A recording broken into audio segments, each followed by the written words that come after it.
আসসালামু আলাইকুম। দেখুন, ইনি সেই আল্লামা যিনি বিশ্বাস করে যে তার পীর নাকি পুরা সিলেটের মাটিকে সোনার বানিয়ে দিতে পারতেন। নাউজুবিল্লাহি মিন জালিক। উনি বিশ্বাস করে যে জায়নামাজে চড়ে ওনার পীর নদী পার করে ফেলেছেন, সমুদ্র পার করে ফেলেছেন। দেখুন ভিডিওটা আর শেয়ার করুন। ইনিই হলেন নুরুল ইসলাম কাশেমি। শাহজালাল রহমতুল্লাহ বুঝাইয়া দিয়া গেছেন সিলেটের মানুষকে। সিলেটের মানুষ, আমি যদি ইচ্ছা করতাম তো সিলেটের জমিনকে সোনার বানাইতে পারতাম, সোনার। যেই ব্যক্তি জায়নামাজে বৈশা সিলেট সুরমা নদী পার হইতে পারে, ও সিলেটের মাটিকেও সোনা বানাইতে পারত।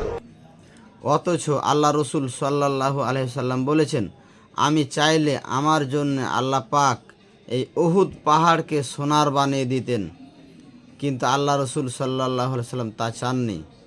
আর এনাদের পীর দেখুন, এনারা নিজেই সোনার বানিয়ে দিতে পারে, আল্লাহ দরকারই লাগে না। নাউজুবিল্লাহ। ভিডিওটা শেয়ার করবেন বেশি বেশি।